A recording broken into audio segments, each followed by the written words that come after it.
Hey, so I just got finished practicing for 2.5 hours, which I do every morning. Sometimes it's 3 hours, 2 to 3 hours. And so I'm still in my PJs here.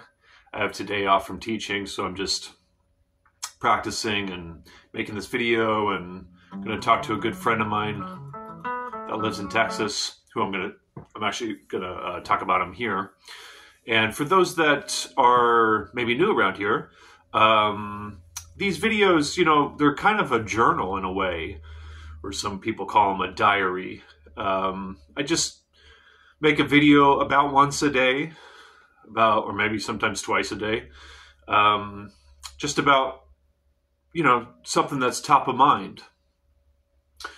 And I have tons and tons of thoughts every day about music, so I kind of just pick whatever subject sounds appealing to me to talk about for the day. So yeah, they're not gonna run as long as some people's videos that I see. There's this amateur bodybuilder named Sam Solik. He's got, I don't know, something like 4 million subscribers on his YouTube channel, and his videos are like an hour every day he posts, and it's just him talking in his car on the way to the gym, shows him working out in the gym, and then he talks in his car on the way home. And he does that, every day. So I don't think they're going to get that long. But, they seem to run around here 5 to 15 minutes, something like that. But anyways, this is a very important subject, I think, for everybody, including hobbyists, professionals.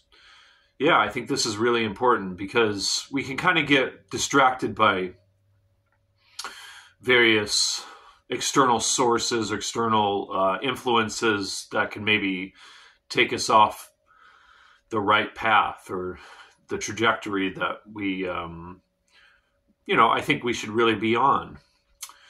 And so I'm just going to relate to this by sharing some of my personal history, and also talk about that friend of mine and some words of wisdom from some of the greats. When I took a lesson from Wayne Krentz about almost exactly 8 years ago, for those that don't know, I studied with Wayne at Berklee. He was already, someone I looked up to as a musician. I listened to his records before going to Berklee, so it was a huge deal for me to get to study with him there. And then after Berklee, I continued to study with him on and off in New York City. Went there a couple times to the Bay Area if he was on tour. And like I mentioned in other videos, he included me in his book. And so, that relationship and him giving me that credit and the lessons and how much I learned from him has been monumental for me, actually. And so I had taken a bunch of lessons before this one lesson about 8 years ago. But in this lesson 8 years ago, it was in Oakland. It was the day he was going to be playing at Yoshi's, the jazz club in Oakland. And it was just at his hotel room. It was like hour and a half, 2-hour lesson. And I played him, actually, a tune of mine that I posted on here called Introspect. And I played him that, and I improvised with him and played with and without the metronome.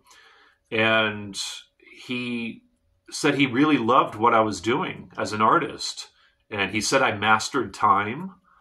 And he was just digging what I was playing and what I was doing as an artist. And so at that time, at that moment, which by the way, I don't think I actually have mastered time. There's been many moments since that lesson where I've rushed the time. It just happened that particular day I was on, So anyways, that was, for me, the highest point of achievement as a musician in terms of someone that I looked up to, that I cared what they had to say about my music. Like, I can't imagine someone higher than that musicianship wise. So that was kind of for me like a moment of feeling like I made it. I made it as a musician, not made it business wise, but made it as a musician. There's really no higher level to get to for me. And in that lesson, I was kind of telling him about some of the difficulties I was experiencing as a band leader and just being a professional musician. And he was just saying, the reward for the music is the music. And I understood what he was saying, because that's always been my main focus too, is just on the music. And then whatever happens beyond that, business wise or success or audience appreciation or all that stuff, audience applause, being accepted, all that kind of stuff. Those are kind of just offshoots or byproducts or kind of the cherry on top. They've never been the main motivating factor. And as I continue to be a professional musician and live in this world, that's really the main thing, is in the music. That's where the reward is. And as you become a better musician, the richer the music gets and the richer your experience with the music becomes. And so I think it's important that we really focus on that, not on, whether people like what we're doing. I mean, sure, it's nice when people like what we're doing, but, there's just been so many times when I've posted stuff online on social media or on here, and I think it's really good playing and it sounds good to me. And, sometimes I don't really get much in return. Maybe I'll get a couple likes and perhaps a comment or something, So, it's really important that we do it for our experience of the music. And, I'm not going to get into this because I'm no expert in this field, but, I've read and listened to a lot of experts, psychology experts that get into, qualities of a happy person. And one of the things is the fact that you're involved in something that's meaningful to you and that you're enjoying the process of what you're doing, not the results. Because as we know, as musicians, once you get to a certain level as a musician, then you realize 20 or 30 or even more things for you to get better at. It's like the better you get and the more you know, the more you realize how much you don't know, So it's always the process. The process is the thing, right? My good friend Zach, who I mentioned earlier in the video, I've known him since high school, and for a number of years we had a jazz duo together. And he moved to Texas some years ago from here in Sacramento, California. He moved to Texas to join one of his all-time favorite bands. It was his dream gig.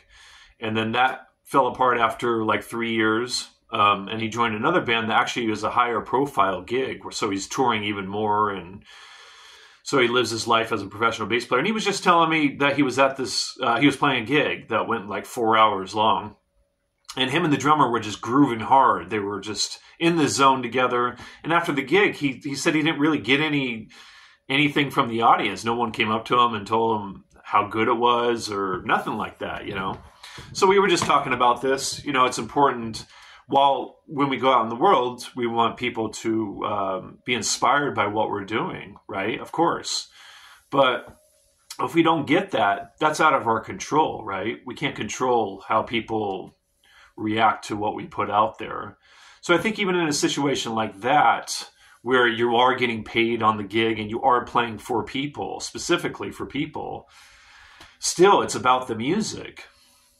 And I saw this thing, Steve Vai, Joe Satriani, and Eric Johnson not that long ago went on another G3 tour together. That was the original G3 that started back in, I think it was 96 they started that, somewhere around there. And Eric Johnson and Steve Vai were talking about this. Steve Vai says still to this day, the thing that gets him most excited is having an idea. That moment of inspiration when you have a new idea that you want to work out, that you want to explore. That still to him is the main thing that gets him fired up.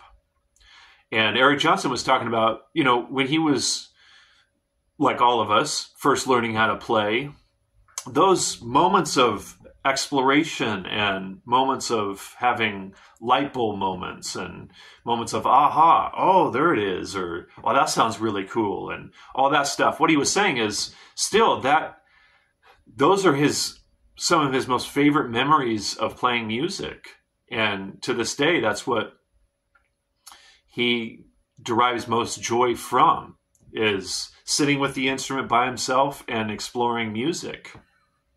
He didn't talk about, how many albums he's sold or how many people show up to his gigs or how many years he's been able to do it professionally. I mean, all that is valuable, of course. It's not to dismiss that stuff. It's just not as important as your involvement with the actual music.